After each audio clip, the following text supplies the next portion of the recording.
Destroy your ego before it destroys you. There is a silent war taking place inside you. It's not the kind of battle others will see. There are no explosions, no warnings, no visible scars. And yet its damage is real, deep, lasting. This war doesn't come from critics. It doesn't rise from your failures or the challenges around you. No, this enemy is more personal, more persistent. The real enemy lives within you. It hides in your pride, in your need to be right, in your fear of being exposed.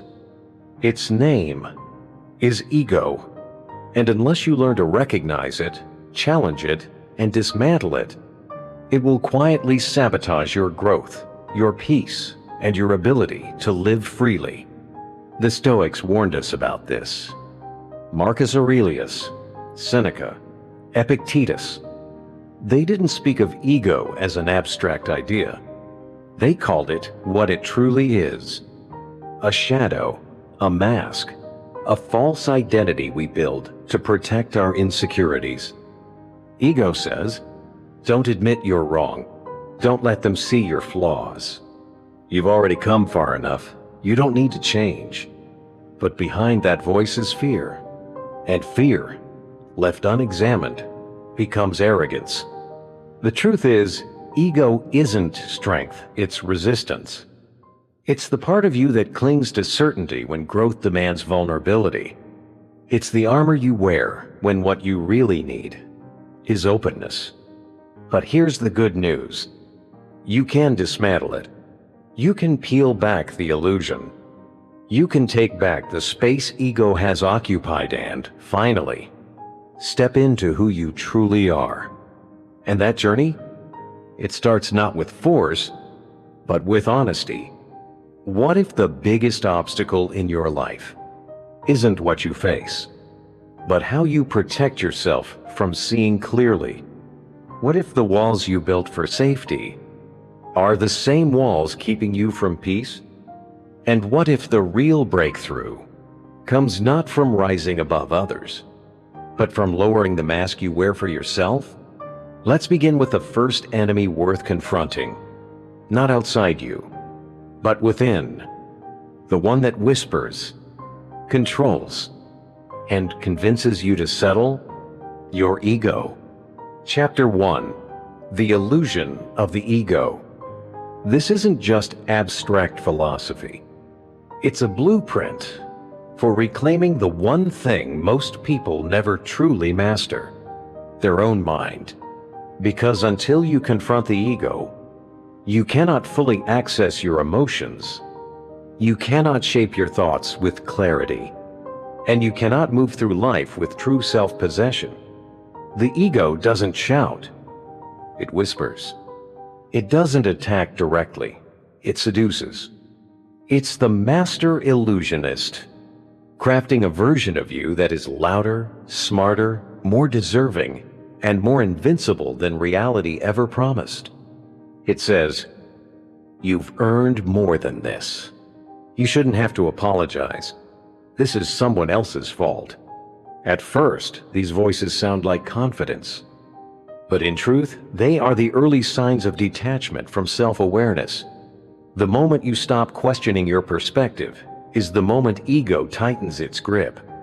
Ego doesn't just inflate your sense of importance. It protects itself at all costs. Even when the truth is right in front of you, ego will tell you that truth is someone else's problem. That their success was luck. That your mistake was someone else's failure. And it thrives in the shadows of your deepest insecurities. Have you ever caught yourself justifying a bad decision, not because it was right, but because you didn't want to look weak? That's ego feeding your narrative, building your defenses, and blinding you to growth. It convinces you that humility is surrender, that learning is for the lesser, that being wrong is a flaw instead of a step towards strength. This is why the ego is so dangerous, because it doesn't just lie to others, it lies to you. And the longer you listen, the further you drift from truth. The Stoics saw through this. Marcus Aurelius, the emperor who ruled a continent and yet spent his nights writing to himself like a humble student, reminded, "Just do the right thing. The rest doesn't matter. Cold or warm, tired or rested, honored or insulted, dying or occupied." Why would a man with such power need to remind himself of that? Because he understood something most people never will. Ego feeds on how you're perceived. Wisdom focuses only on how you act. The ego wants you to obsess over your comfort, your image, your reputation. It whispers, "Make them see you." But the Stoic way says, "Be what is right, even if no one's watching." And this is the ultimate illusion. That peace comes from being admired when in truth, it only comes from doing what is right, no matter the cost. Letting ego dictate your behavior is like chasing smoke. It feels urgent. It feels personal. But in the end, it slips through your fingers, leaving nothing but exhaustion. Reality is not found in applause. It's found in stillness, in choosing to do what is right not for recognition, but because it's right. We fall so easily into the trap of defining ourselves by what others see, by what they applaud, admire, or approve of. And in doing so, we abandon a much more honest measurement, the depth of our character. It happens subtly. We start caring more about how we look than how we live. We trade substance for image, and slowly, we become prisoners. Prisoners of applause, prisoners of self-delusion, prisoners of a fragile identity that needs constant reinforcement. This is the true danger of unchecked ego. It convinces us to chase recognition instead of truth. It feeds us illusions instead of clarity. And while we think we're moving forward, we're only running in place, locked in a silent war against reality itself. Ego isolates us. It creates barriers between us and others. Barriers of prezzo we don't have to admit we're wrong. Barriers of excuses so we don't have to try again. Barriers of defensiveness so no one gets too close to the truth. And the longer we maintain those walls, the more peace becomes impossible. The ego is not satisfied with what you are. It always demands more. More praise, more respect, more proof that you are enough. But the more you feed it, the hungrier it becomes. Because it cannot be satisfied, only managed or dismantled. Ego consumes the very things we need most for growth: humility, curiosity, and the courage to be wrong. It takes our strengths like confidence or intelligence and turns them against us. We become blind to our blind spots, resistant to feedback, defensive at the first sign of discomfort. And so our self-image becomes fragile. One small challenge, one honest critique, and it begins to crack. Have you ever noticed how quickly you react when someone questions your intentions? How fast you leap to defend not because they're wrong, but because you feel exposed? That's not strength. That's ego clinging to control. And the greater the ego, the harder the fall. Because ego is not real strength. It's performance. A version of ourselves we protect because we fear who we might be without it. To dismantle this illusion, we first have to name it. We have to admit gently, but honestly, that ego is not who we are. It's a mask, a shield, a collection of stories we've told ourselves to feel safe. But stories are not reality. Ego is a parasite.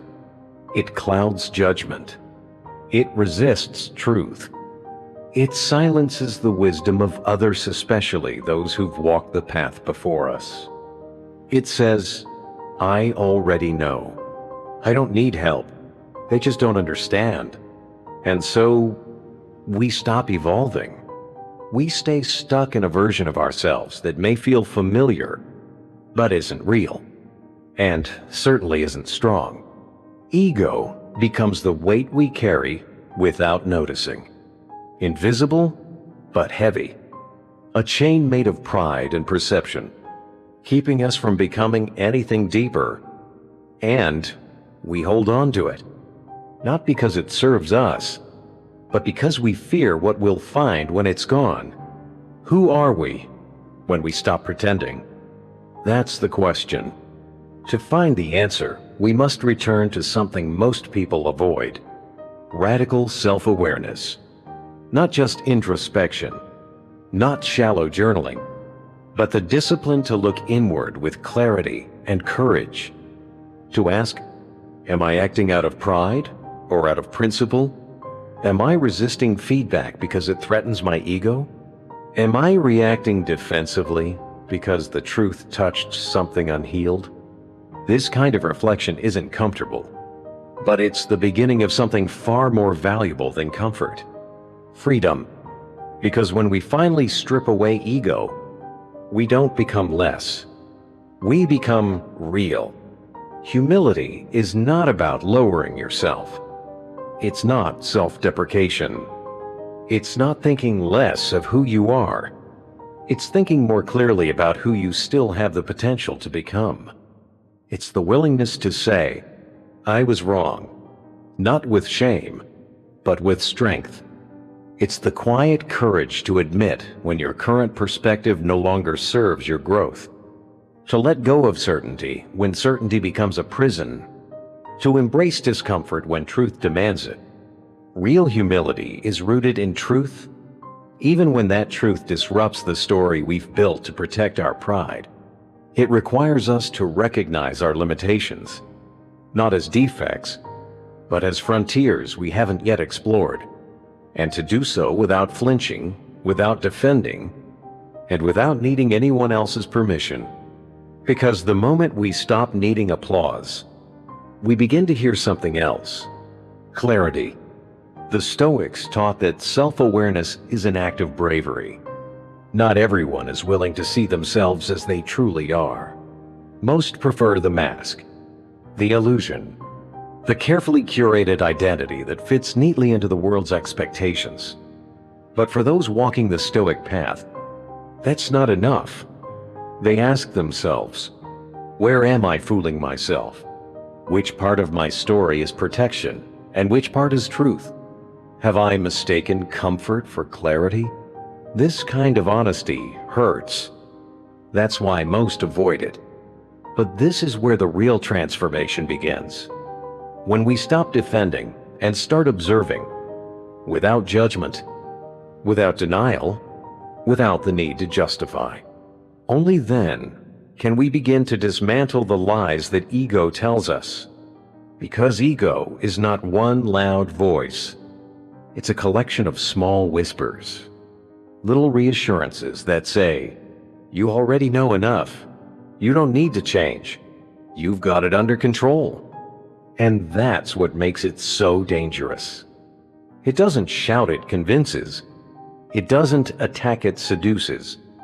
And unless we develop the discipline to see through it, we will live our lives defending something that's not even real. To weaken ego, we must starve it. Starve it of validation. Starve it of performance. Starve it of the compulsive need to be perceived a certain way. Instead, we lean into reflection.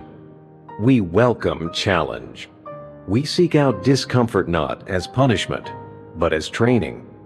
Not as pain, but as proof that we are still growing. And yes, ego will resist. It will fight to stay relevant. It will tell you you've already done the work, that you're beyond correction, that you've earned the right to stop listening. But ego always says that, especially at the edges of breakthrough. So we must remain vigilant. Not once, not occasionally, daily. Because the moment you believe you've conquered the ego, is the moment it returns quietly, convincingly, disguised this time as wisdom itself. Destroying the ego is not a single triumphant moment. It's not a dramatic realization or a breakthrough that changes everything in one breath. It's a slow process, quiet, uncomfortable, and constant. It's a path walked not in grand gestures, but in small daily decisions. To listen instead of react, to question instead of defend, to grow instead of guard. Every day we must remind ourselves of something easily forgotten, that we are not masters. We are students, and we will always be students. There is always more to refine, more to unlearn, more to see clearly. The moment we think we've arrived, that we've done enough work, gained enough wisdom, overcome enough battles, that is the very moment ego slips back in and takes the reins. But if we stay on the path, if we choose humility over illusion, something remarkable begins to unfold. We reclaim power, not power over others, not the kind of power that demands attention or control, but power over what actually matters: our minds, our emotional responses, our internal state. Because true mastery is never about dominance. It's about discipline. It's not about bending the world to fit our will, but shaping our will to meet the truth. And that truth, it only appears when ego gets out of the way. The more we let go of our attachment to being seen as powerful, the more power we quietly begin to embody. And in that release, we find something ego could never offer: freedom. Not freedom from difficulty, not freedom from responsibility, but freedom from the burden of pretending, from the weight of performance, from the endless pressure to be more than we are, instead of becoming who we're meant to be. That's where real peace lives, not in perfection, but in presence, in knowing that what happens outside of us cannot touch what we've built within. This clarity, this stillness, it doesn't react to chaos. It doesn't chase approval. It simply acts calmly, wisely, without the interference of pride. And in letting go of ego, we don't become less. We become real. We return to the person we were before we started performing, before we learned to prove, before we confused perception with truth. So take a moment each day, even just once, and ask yourself quietly, am I doing this because it's right, or because I want to be seen a certain way? Am I avoiding the truth because it challenges who I believe I am? Am I blaming others for what I haven't yet taken responsibility for? Don't rush the answer. Let it surface. Let it reveal. Let it undo what needs to be undone, because ego doesn't break under force. It dissolves under quiet honesty, and it begins with a single decision: to see yourself without the mask. Chapter 2: The Destructive Nature of Ego. The more often you reflect, truly reflect, the more familiar ego's patterns become. And with each new layer of awareness, ego's grip begins to loosen. But awareness alone is not enough. We must understand what we are truly facing. Because ego is not just noise in your head. It's not simply a flaw in personality or a quirk in behavior. It's a corrosive force, subtle, persistent, and ultimately destructive.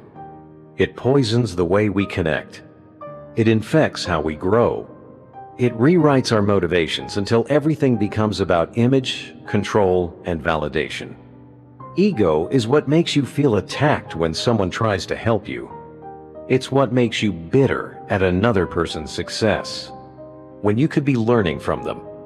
It convinces you that you're owed something, that effort is optional, that talent alone should be enough. It shifts your focus away from mastery and onto appearance. Rather than asking, "How can I improve?" ego asks, "How do I look while doing it?" And from there, identity becomes tied to external marker titles, status, metrics, all of which are fragile. The moment they fall apart, so do you. Ego thrives on comparison, not for reflection, but for ranking. Am I better than them? Do I look more capable? And when the answer is yes, we feel inflated. When the answer is no, we feel diminished. In both cases, we lose the clarity that comes from simply being ourselves. The more we feed this illusion, the more we become emotionally unstable. We react instead of reflect. We defend instead of listen. We resist instead of learn. History offers countless warnings. How many leaders brilliant, once respected, fell not because of their enemies, but because of their pride? How many emperors ruled wisely until they stopped listening? How many artists stopped improving the moment the applause became louder than their inner compass? Ego makes the mistake of thinking past excellence is future immunity. But no achievement guarantees the next one. Think of the executive who ignores good advice because they can't stand being wrong. The athlete who stops pushing their limits because they believe yesterday's victory protects today. Ego has no loyalty. It will bring down the ambitious as quickly as the arrogant. It does not care how smart, talented, or experienced you are, because ego isn't selective. It simply waits for the moment you stop questioning yourself. Some of the greatest minds in history weren't defeated by a lack of knowledge. They were undone by the refusal to keep growing. Careers, relationships, reputations, all brought down by a single idea. I've already made it. I don't need to change. That's the illusion ego sells. And it's one many people buy at the peak of their progress. Ego is a silent killer. It doesn't announce its destruction with drama. It simply slows you down, dulls your perspective, and closes the door to improvement. It blinds us to the very weaknesses that could make us stronger. If only we had the humility to look. The moment we believe there's nothing left to learn, we stop growing. The moment we believe we're above correction, we start to decay. This is not self-confidence. It's self-deception. And the damage is invisible at first, until you realize you've been standing still for years. Ego ensures that we become prisoners of our own past success, unable to adapt, unable to move forward, and worst of all, unable to listen. It makes us defensive, fragile, trapped in justification rather than self-examination. And when truth finally arrives, we've built so many walls to keep it out, we don't even recognize it anymore. That's what ego does. It limits you, keeps you small, while pretending to make you powerful. But real power, Stoic power, comes from adaptability, from humility, from the quiet strength of someone willing to evolve. Again and again and again. Chapter 3. The Paradox of Ego. There is a strange paradox at the heart of ego. The more we cling to it, believing it will elevate us, the more it slowly undermines everything we're trying to build. Ego tells us that self-sufficiency is strength, that asking for help is weakness, that vulnerability is dangerous, and that being seen as flawed is the same as being powerless. And so, without realizing it, we isolate ourselves. We armor up. We begin to fear the very things that lead to real growth. The Stoics saw this clearly. Seneca warned, "No man is crushed by misfortune, unless he was first deceived by prosperity." Because it's during our so-called high points that ego whispers the loudest. You've made it. You're above failure. You don't need anyone. But it's in hardship, not comfort, where character is revealed. And in those moments, ego becomes a liability. It resists the idea that we aren't in total control. It fights against anything that threatens the illusion of superiority.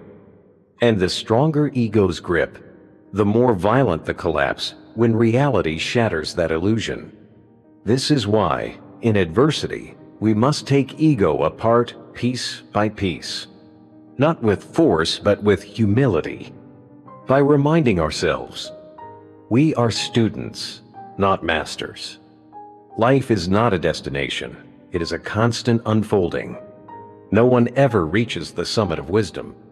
Every challenge is an invitation to refine, not defend our character.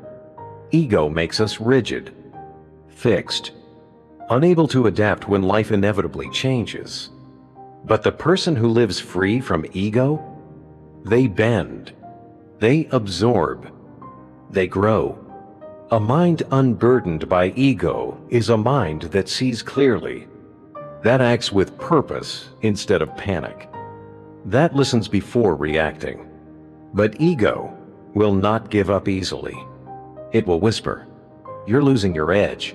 You're giving up too much. You're becoming soft."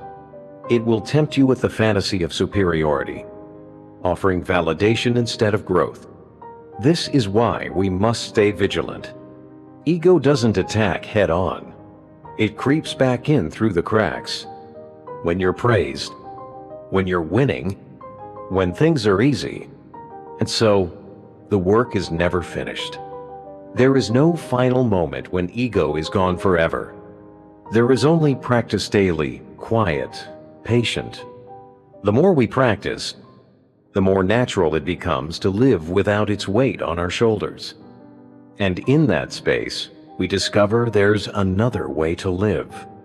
We stop being defensive and start being curious. We stop craving validation and start seeking honest growth. We stop avoiding discomfort and start stepping into it, knowing that this is where real strength is built. Because life isn't about proving ourselves to the world. It's about refining who we are. Intellect, emotions, wisdom, not as trophies to display, but as tools to carry through whatever comes next. Ego would have you perform, always posturing, always dominating. But mastery moves in the opposite direction. Not louder, quieter, not more forceful, more still. The less you feel the need to prove something, the closer you are to true power. And when we let go of ego's constant need to win, to control, to be admired, we don't become smaller. We become free. Free to ask, free to adapt, free to evolve. Because destroying ego is not about weakening yourself. It's about unlocking your highest strength. To break ego is to strip away illusion, to willingly walk into discomfort, to remember again and again that we are not finished and never will be. The moment we believe we've mastered everything is the moment we've lost our way. True strength comes from knowing growth is endless, mastery is internal, and freedom comes from surrendering the ego, not feeding it. That's where the deepest peace lives, not in applause, not in recognition, but in self-mastery. A life without ego is not a life of insignificance. It's the only life where you can finally be real. A life without ego is not empty. It is not passive. It is not soft. It is a life anchored in deep purpose, one that no longer runs on insecurity, but moves steadily with intention. It's no longer about appearing wise, but becoming wise. No longer about being right, but doing what's right. And if you truly want to kill your ego, you have to do something most people will avoid for their entire lives. Be brutally honest with yourself. This is not a passive observation. It's an active confrontation, a direct look into the mirror, where you must meet the parts of you that are afraid to be challenged. Ask yourself honestly, have I ignored feedback because it made me uncomfortable? Have I dismissed advice simply because it didn't come from someone I admire? Have I resented someone else's success instead of learning from it? Have I refused to apologize because pride got there first? These aren't just reflections. They are road signs. And the first step in dismantling ego is writing them down. Name them. Expose them. Because ego survives in shadows. And the moment you drag it into the light, its power begins to dissolve. This kind of honesty takes courage.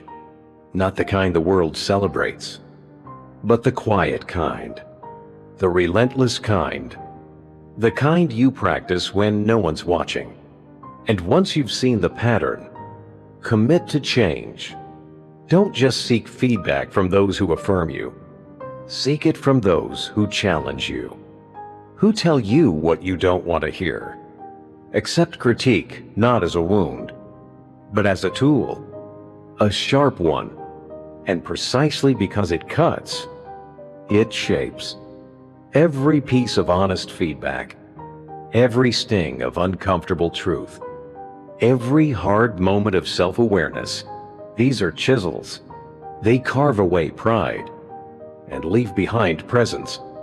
And the more you do this, the more you'll realize. Ego doesn't die all at once. It weakens every time you choose humility instead of control. Every time you choose to learn instead of defend. Every time you replace pride with practice. And when you do, you reclaim something sacred. Your capacity to grow. Your ability to evolve. Your openness to life as it truly is. Detachment, the power of letting go. There is a weapon more powerful than resistance, more effective than force, more lasting than validation. It's detachment. To detach is not to stop caring. It's to stop clinging, to let go of your need to be right, to loosen your grip on who you think you must be, so you can become who you really are.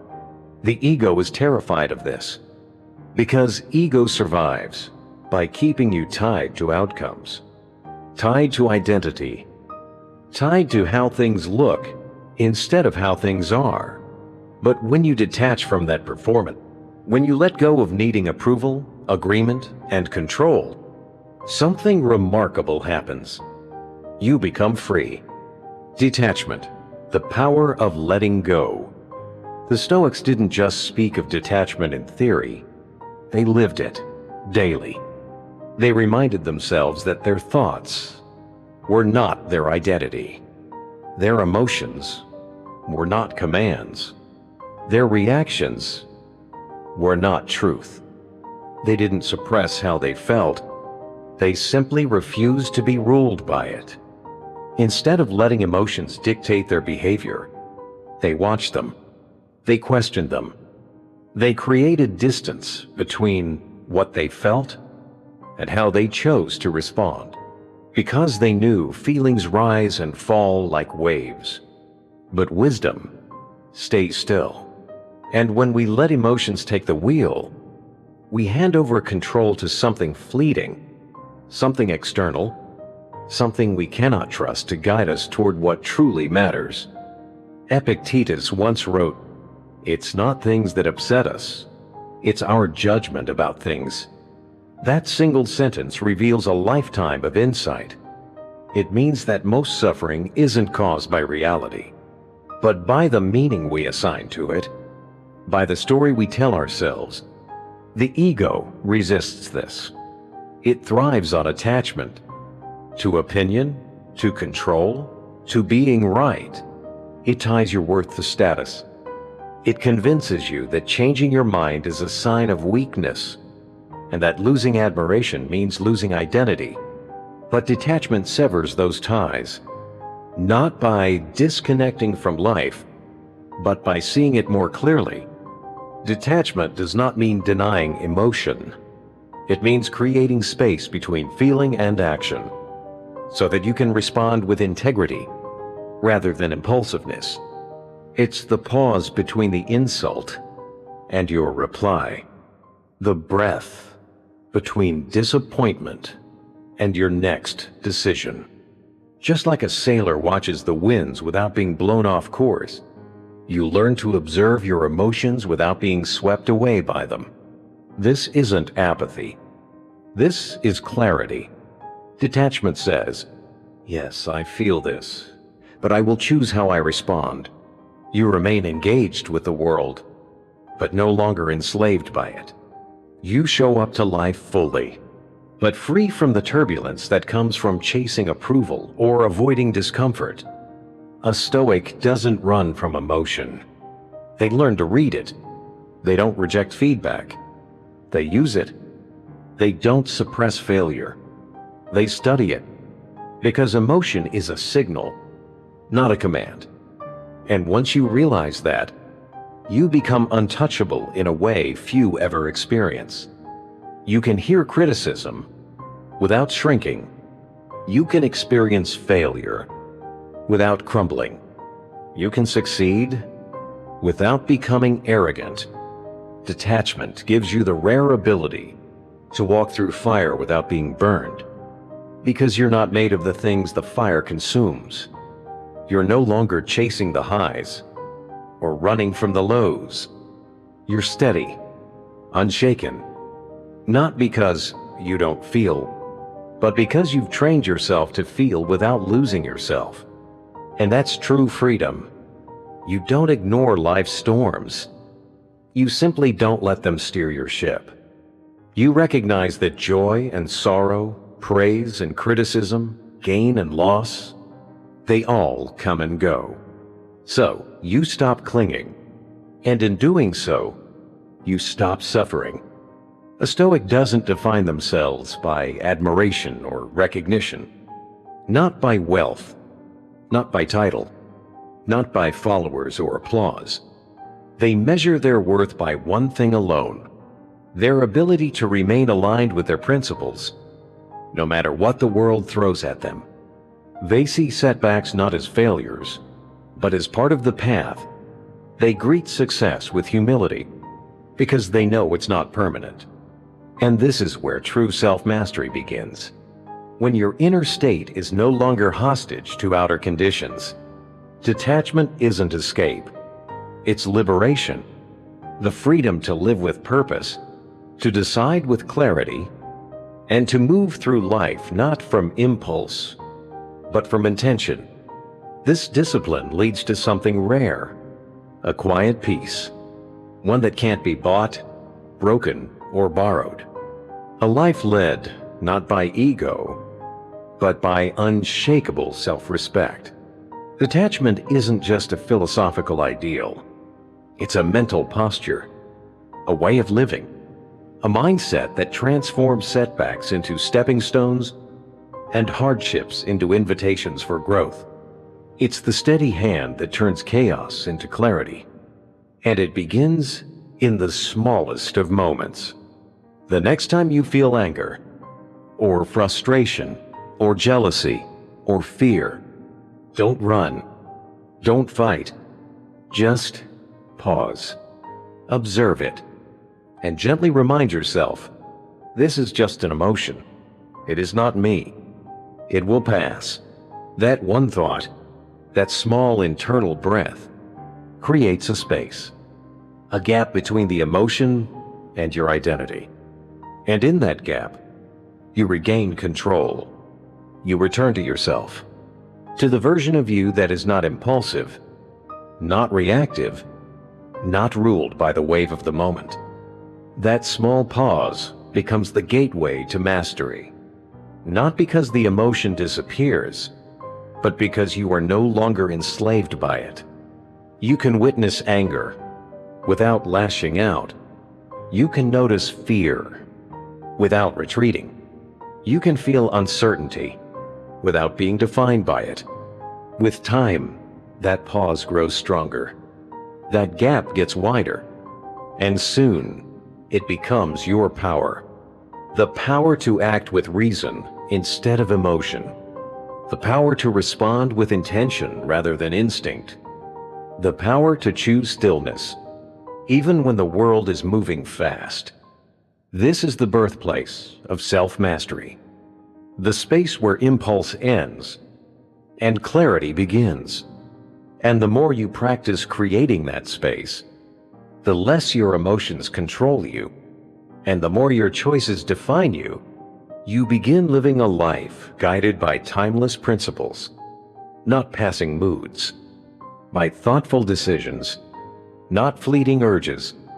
This is what the Stoics understood, that between stimulus and response, there is a moment of awareness. And in that moment, your future is shaped. The strength to stay centered, to remain grounded, to hold your balance in a world designed to push you off course, comes not from resisting emotions, but from seeing them clearly and letting them pass. This is how detachment becomes power, and power becomes peace. Chapter 4. The Antidote to Ego. Humility is not thinking less of yourself. It's thinking about yourself less. It's understanding that you are one small part of a vast, complex universe. That no matter how far you've come, there is always more to learn, more to question, more to refine. The moment you think you've arrived, you've already stopped moving. The moment you believe you're the smartest person in the room, you've already lost the opportunity to grow. Because humility is the foundation of wisdom. It creates space for growth, for reflection, for connection. It allows you to say, I don't know yet, and that's okay. It makes you teachable. And the teachable mind is the one that never stagnates. True confidence doesn't come from ego. It comes from self-awareness. From knowing that there's no shame in being a lifelong student. A humble person doesn't shrink themselves. They simply recognize that they are a work in progress, always refining, always improving. The Stoics grounded their humility in something deeper than opinion. Mortality. Seneca once said, "You act like mortals in all that you fear, and like immortals in all that you desire." We fear pain like mortals, but chase success like we'll live forever. We waste time defending ego instead of spending it deepening wisdom. Marcus Aurelius often reminded himself that even the greatest emperors would be forgotten, their names reduced to dust, their triumphs lost to time. And if that's true for them, what makes us think that feeding our ego will make us any more permanent?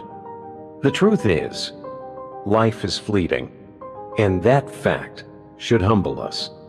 It should strip away our need to appear superior, to cling to recognition, to obsess over how others perceive us. The more we dwell on our own importance, the less we're able to contribute meaningfully to the world. Because humility is not self-erasure, it's self-liberation. It frees us from the exhausting need to always be right, to appear impressive, to protect a fragile image of who we think we should be. And when that weight is lifted, you can finally breathe. You learn from everyone, not just those above you. You find satisfaction in progress, not perfection. You stop needing to prove yourself and start mastering yourself. True humility reframes every experience. Every failure becomes a lesson. Every success becomes a responsibility. Every conversation becomes an opportunity to listen more than speak. The wisest people rarely assert their superiority. They ask better questions. They admit when they're wrong. They allow discomfort to sharpen them. And this mindset lifts a heavy burden, the burden of trying to live up to an image. Because when you no longer need to impress, you finally get to be real. But make no mistake, humility is not the easy path. It requires discipline. The discipline to let go of pride, to choose growth over comfort, to say, "I was wrong," and mean it. It's the ability to celebrate others without jealousy, to admit ignorance without shame, to receive criticism without defensiveness. It keeps us open. It keeps us grounded. It keeps us teachable. And that is the key to enduring growth. To truly embrace humility, we must decouple our self-worth from validation. A humble person doesn't seek applause, and they don't crumble from critique. They see feedback for what it is: information. And information is power if you use it. This way of thinking builds real resilience. Because you're no longer reacting to protect ego, you're responding to improve character. The humble don't avoid challenge. They lean into it, knowing that discomfort is the price of mastery, that the only way forward is through the edge of your current limits. Humility is not weakness. It is the path to unshakable strength. Because when you're no longer tied to ego, you become immovable in the best way. You stop being defined by the highs and lows. You stop measuring yourself by external trophies, and you begin to measure your life by how deeply you've grown, how much you've understood, and how aligned you are with your principles. The mind clears, the spirit steadies, and life stops being a competition and starts being a journey. A humble life is not loud. It's not performative. It's steady. It's sincere. The most powerful people don't need to demand respect.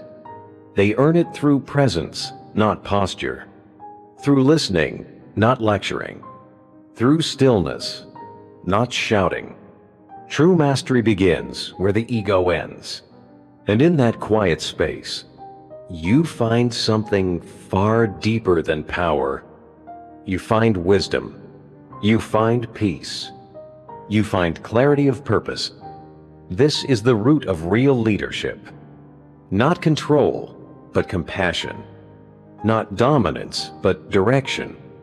Not superiority, but service. Humility allows us to let go of guilt from the past, to face the future without fear, and to meet the present moment with a full heart. In the end, humility isn't a trait. It's a way of life, a compass, and it points to one place only: freedom. Chapter 5. Mastering the Mind. Each morning, remind yourself of this simple truth: you are not owed anything. You are not above anyone. You are here to learn, to grow, to serve, and to do any of that well, you must master your mind. Because destroying the ego isn't about becoming weak. It's about becoming strong in the only way that matters. Strong enough to govern your thoughts. Strong enough to regulate your emotions. Strong enough to pause before reacting. The ego thrives on impulse. It wants you to lash out when you're criticized, to indulge when you're tempted, to boast when you're praised. It tries to convince you that a reaction is strength, that silence is surrender, that restraint is weakness. But the truth is the opposite. When you master your mind, you become untouchable, because ego doesn't live in thought. It lives in the gap between thought and reaction. And in that gap, it convinces you to surrender your control. Ego says, they disrespected you. Defend yourself. They're wrong. Correct them. You're not enough. Prove that you are. But every time we give in to that voice, we lose ourselves to it. We allow ego to turn discomfort into panic and opinion into identity. True strength, Stoic strength, is not in snapping back. It's in choosing your response. It's the ability to feel the emotion rise and still hold your center. It's not about being passive. It's about being precise. Because ego is a silent prison. It keeps you chained to your worst impulses. Anger, insecurity, defensiveness. It convinces you that you're free, even as it limits your choices. But the mind that is free from ego, that mind is clear, still, deliberate. It doesn't lash out at criticism. It listens, then decides. It doesn't collapse under failure. It recalibrates. It doesn't crave applause. It focuses on progress. That's what mastering the mind gives you. The ability to move through the world with calm in chaos, focus in distraction, stillness in adversity. And it starts with a single shift. Choosing awareness over assumption, presence over impulse. As Marcus Aurelius said, you have power over your mind, not outside events. Realize this, and you will find strength. You're not here to control the world. You're here to govern your own response to it. Freedom from ego doesn't mean indifference. It means your foundation can't be shaken by someone else's opinion or your own temporary discomfort. Your worth no longer swings with the tide of external validation. Your identity is no longer fragile. You no longer fight imaginary battles to protect a mask you've outgrown. Instead, you walk away from petty conflict. You step around the trap of comparison. You focus only on what truly matters. Your principles, your progress, your purpose. But make no mistake, this level of discipline is not accidental. It takes practice. You must learn to notice when ego is pulling the strings. When your pride flares up, when you crave praise, when criticism feels like a threat instead of an opportunity. Awareness is the first step. But awareness without discipline is not mastery. You must pair awareness with action, daily, patiently, ruthlessly. Every time you pause instead of react, you shrink ego's influence. Every time you observe a thought instead of acting on it, you reclaim your power. And eventually, your inner voice changes. It no longer says, "Defend yourself." It asks, "Is this response wise? Is this aligned with my values? Is this reaction worth my peace?" And that's where true strength begins. The ego whispers, "You've already arrived. You don't need to change. This is just who you are." But if you want mastery, you have to challenge that voice. You have to be willing to unlearn, to admit what isn't working, to rebuild what ego tried to protect. This kind of internal honesty is rare, but it's the foundation of unshakable strength. Because real power isn't in performance. It's in presence. It's the quiet confidence of someone who doesn't need to prove themselves because they know who they are. The strong don't need to shout. They don't need to be seen. They lead from within. And when you master your mind, you stop reacting to the noise of the world and start responding to the call of your purpose. You learn that control isn't about dominance. It's about choice. You choose patience over panic, clarity over chaos, discipline over distraction. This kind of strength doesn't crumble under pressure. It compounds. It expands. And when you let go of the need to prove yourself, you discover something far greater than validation. You discover freedom. You discover clarity. You discover peace. This is not an easy path, but it is the only one that leads to lasting strength. The kind that can't be broken, the kind that can't be stolen, the kind that rises quietly and never retreats. Chapter 6. The Illusion of Control. Ask yourself, is this my ego speaking? If the answer is yes, let it go. Choose reason over emotion. Choose clarity over chaos. Because the more you practice detaching from ego, the stronger you become. And nowhere is the ego more deceptive than in the illusion of control. Ego whispers, you can shape the world. You can make them see your value. You can control how everything unfolds. It feeds you fantasies about outcomes, about people, about perfection. But it's a lie. A subtle, seductive, and dangerous lie. Because the truth is, the more you try to control what lies beyond your reach, the more you suffer. The Stoics knew this deeply. They taught a simple but radical idea. The only thing you truly control is yourself, your mind, your reactions, your choices. Everything else, your reputation, how others act, how situations unfold, is outside your grasp. As Epictetus said, some things are up to us and some things are not. The ego rebels against this. It wants control over everything. It wants certainty. It wants the world to bend to your expectations. But when it doesn't, and it never does, you feel betrayed by life itself. And so begins the spiral. Frustration, disappointment, resentment. The ego convinces you that if you just try harder, you can force reality into your hands. But reality doesn't take orders. And the more you grip, the more life slips through your fingers. This is why ego-driven people often live in constant tension. They're fighting battles they can never win, trying to control what's never been theirs. They become prisoners of expectation, chained to outcomes they can't dictate.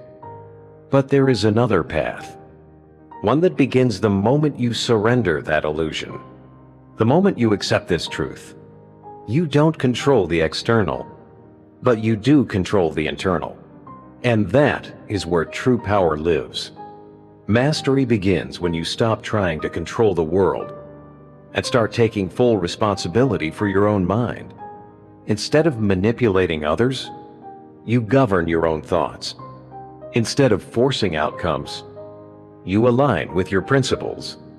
Instead of clinging to results, you focus on doing what is right moment by moment. That shift changes everything. Because when you stop wasting energy on the uncontrollable, you become calm. You become light. You become free. You begin to live without the weight of expectations. And that weight is what crushes most people. When you let go of needing things to go your way, you're no longer broken when they don't. When you detach from outcome, you become resilient in the face of failure and humble in the face of success. You stop chasing validation and start cultivating virtue. You stop resisting what is and start responding to it with grace. The next time you feel overwhelmed, ask yourself a single question. Am I trying to control what's not mine to control? Is it another person's opinion? Is it the outcome of a decision? Is it the pace at which life is unfolding? Then pause and remember, your power does not lie in fixing the world. It lies in mastering your response to it. Focus on what is yours. Your breath, your attitude, your actions, your effort, your ability to do what is right, regardless of how things turn out. This is the heart of Stoic discipline. To control only the controllable, to release the rest, and in that release, you find a peace that ego could never give you.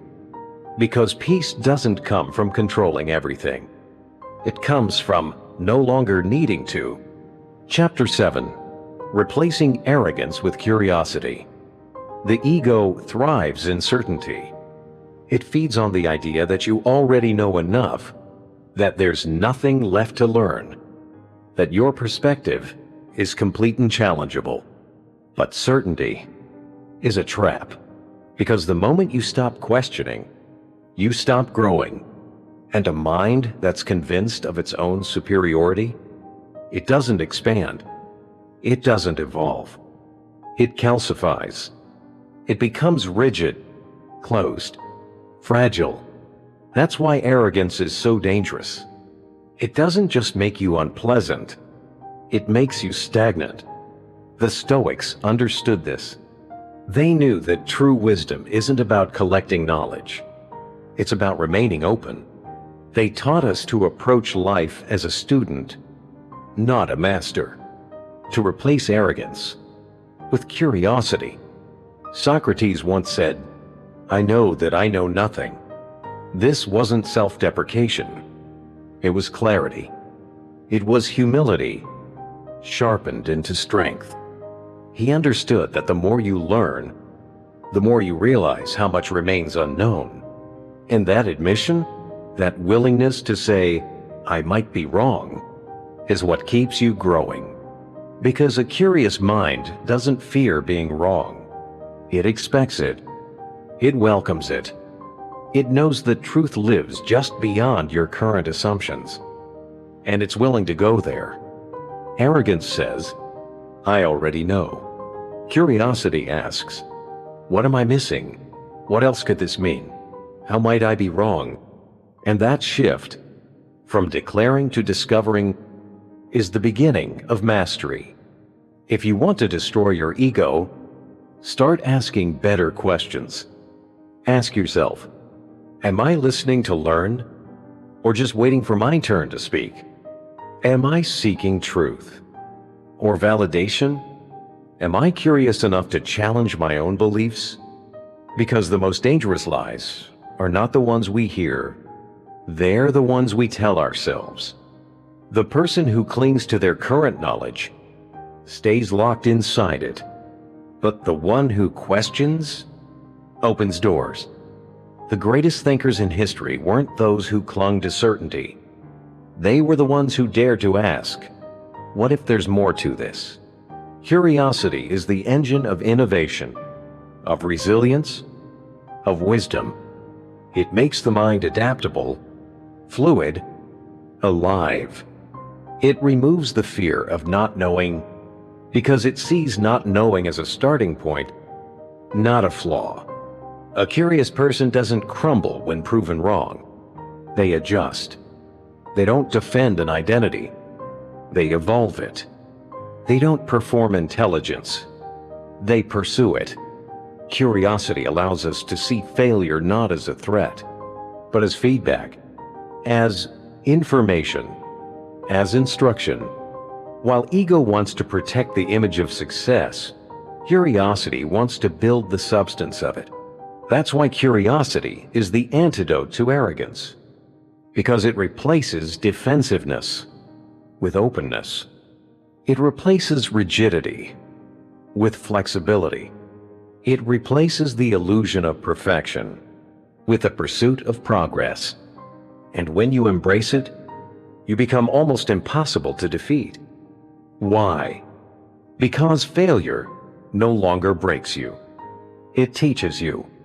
Because criticism no longer wounds you. It sharpens you. Because every setback becomes a classroom. The ego builds walls around your mind. Walls made of pride, of outdated beliefs, of the fear of being wrong. But curiosity breaks those walls down, brick by brick. It invites new perspectives in. It explores nuance.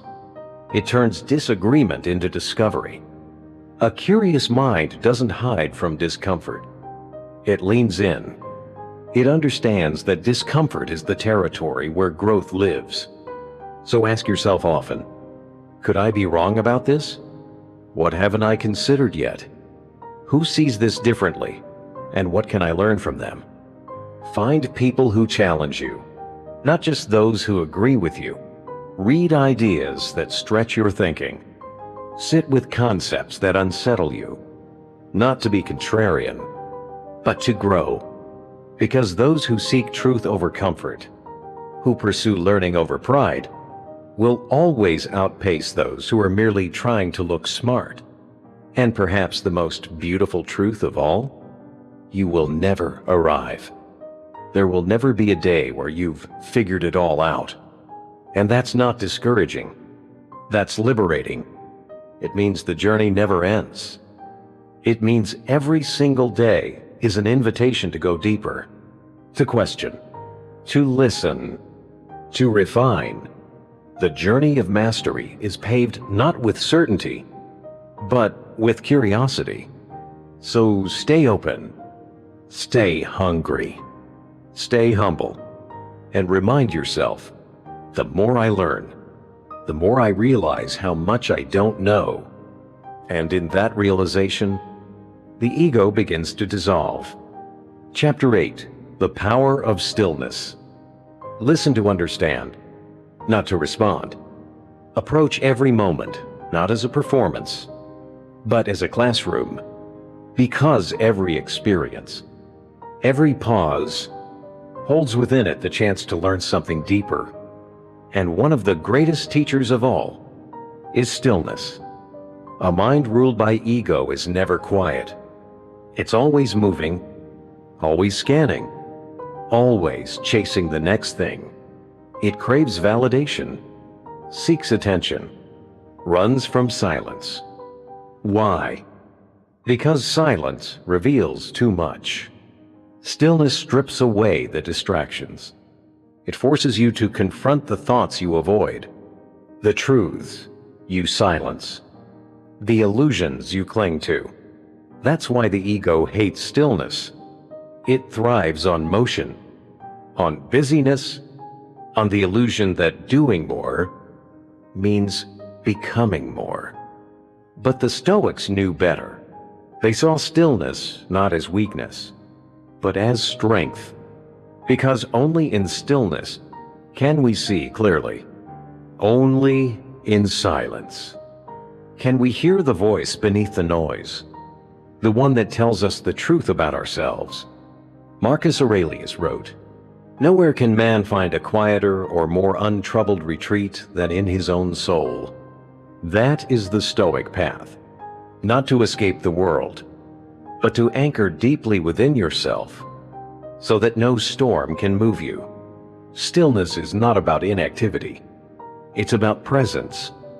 It's about creating space between stimulus and response, between emotion and reaction, between impulse and intention. In that space, you regain your power. When you practice stillness, you start to see the root of your suffering. You realize how often your stress is self-created, how your attachments cause anxiety, how you let trivial things disrupt your inner peace. But more than that, you learn how to stop feeding them.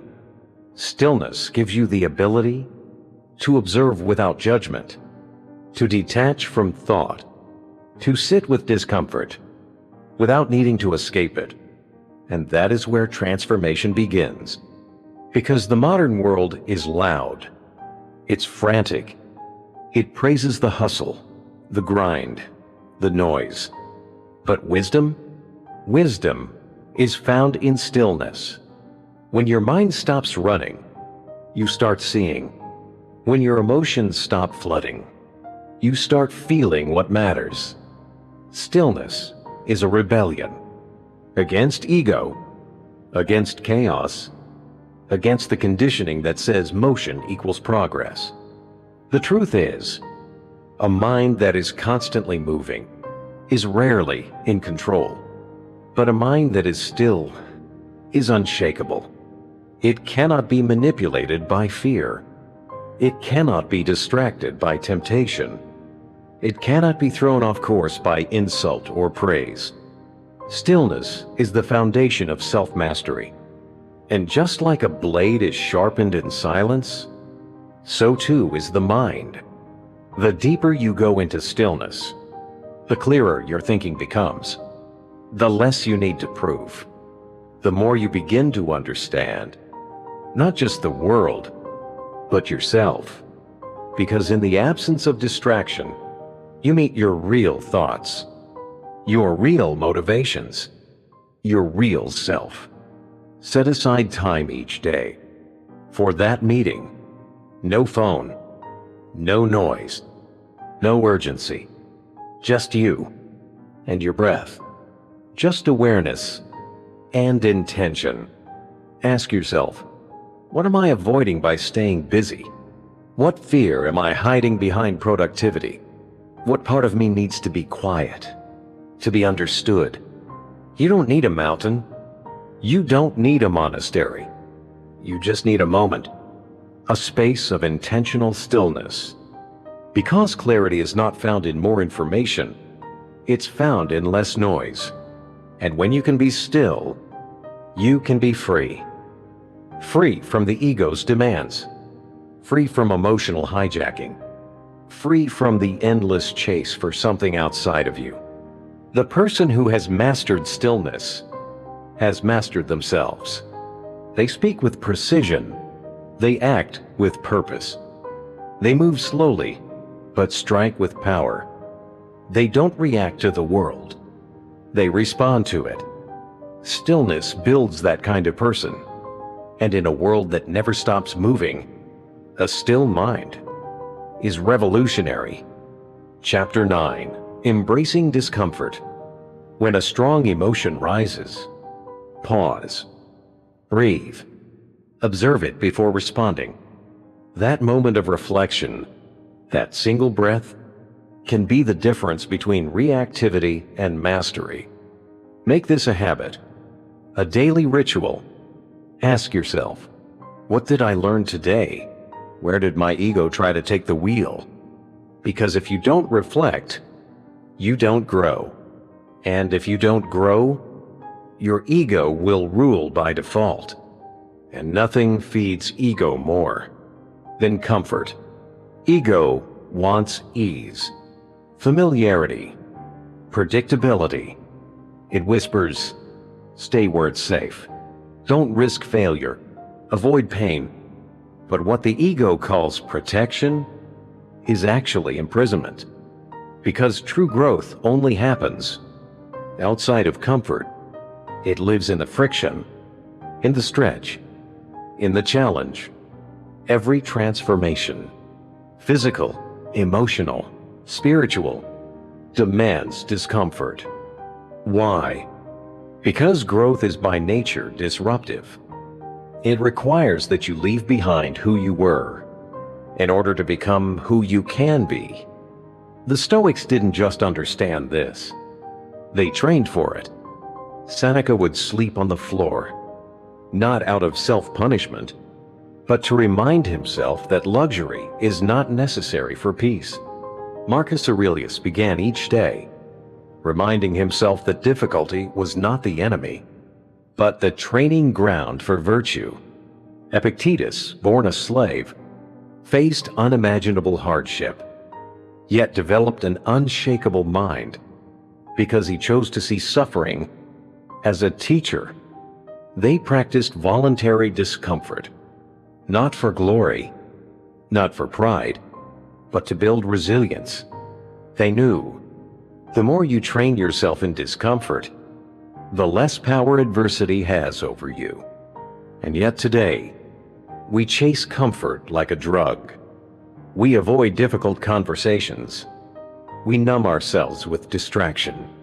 We build lives so padded with convenience that even the smallest discomfort feels unbearable. But here's the truth. The more you run from discomfort, the weaker you become. And the weaker you become, the louder your ego has to shout, to compensate. If you want to silence your ego, you must strengthen your mind. And discomfort is your gym. Every moment of hardship is an opportunity to train. cold showers, courageous conversations, hard workouts, challenging feedback, saying no when it's easier to say yes. These aren't punishments. They're practice. They teach you to override impulse. They show you that you are more capable than your fear suggests. And over time, you become anti-fragile. You don't just survive pressure. You get stronger because of it. Ask yourself, what am I avoiding because it's uncomfortable? What would happen if I leaned into that discomfort rather than away from it? You'll find that most fear is smoke. Most resistance is illusion. What we call too hard is often just unfamiliar. But on the other side of that discomfort is growth. Because the real obstacle is not the challenge itself, but your internal reaction to it. The ego wants to retreat to what's known, what's controllable, what's safe. But you, if you're walking the Stoic path, must do the opposite. You must move toward the fire and say, this pain will shape me. This challenge will temper me. This resistance will build my strength. That's how you become unbreakable. Not by avoiding the storm, but by learning how to stand inside it, calm and steady. So, do one uncomfortable thing every day. It doesn't have to be dramatic, just intentional. Take a cold shower. Say the truth when it's easier to stay silent. Ask the hard question. Do the workout when you're tired. Own your mistake without excuse. And when you face discomfort, don't say, this is too hard.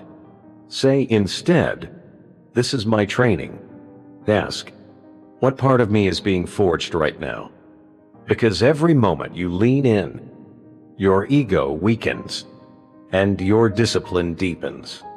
Over time, discomfort becomes familiar, not enjoyable, but valuable. You begin to seek it, not because you love pain, but because you love what it produces: clarity, character, control, and ultimately, freedom. Freedom from the fragile identity that ego builds. Freedom from needing everything to be easy. Freedom from avoiding what needs to be done. That's the kind of freedom only discomfort can give you. Chapter 10. The true meaning of strength. Many people today still confuse strength with domination, with control, with invulnerability. They think to be strong is to never show weakness, to win every argument, to always be the loudest in the room. But that is the ego speaking. It's a false narrative, a fragile armor the ego wraps around insecurity. Because real strength, it's much quieter. It doesn't boast. It doesn't shout. It doesn't need to be seen. True strength is the ability to remain still in the face of chaos. It's choosing composure when anger tempts you to explode. It's choosing discipline when impulse begs you to indulge. It's standing your ground, not because you want to dominate, but because you refuse to compromise your values. The Stoics knew this kind of strength well. Marcus Aurelius never defined strength as conquering others, but as mastering the self. Epictetus, who had no power over his circumstances, discovered the ultimate power within his response to them. Seneca reminded us that strength is not found in seeking pleasure, but in enduring hardship with grace. And so must we. We must stop measuring strength by how much we can lift or how loudly we can speak, and start measuring it by how deeply we can breathe through adversity and how wisely we can respond when the ego screams. Because here's the truth: the strongest person in the room is not the one who dominates it. It's the one who can walk away from provocation without letting their peace be disturbed. It's the one who doesn't need applause to feel worthy. The one who can say, "I was wrong. I don't know yet. I will learn." That's strength. Strength is restraint. Not repression, but mastery. It's the ability to feel anger and not be controlled by it. To feel fear and move forward anyway. To be wounded, but not hardened. True strength is the quiet confidence that comes from knowing yourself deeply and being rooted in your principles. It is not built overnight. It is not granted by the world. And it is not about how others perceive you. It is built daily, in small decisions, in private moments, in the space between emotion and response. And when we destroy the ego, we do not become weaker. We become lighter, more focused, more powerful. Because the ego is heavy, it demands validation. It fuels insecurity. It wastes your energy on image. But when the ego dissolves, what remains is clarity. You no longer react to every insult. You no longer compete with every rival. You no longer chase approval from people who don't even know themselves. Instead, you build a calm inner fortress, one that is rooted in discipline, built with reflection, and protected by unshakable values. So train yourself. Train yourself to be still in storms, to breathe in tension, to speak with intention, to walk away when ego begs you to fight. Train yourself to find strength not in what you control, but in how you respond. Because power over others is temporary, but power over yourself, that is permanent. And perhaps most importantly, remember this: strength is not the absence of vulnerability.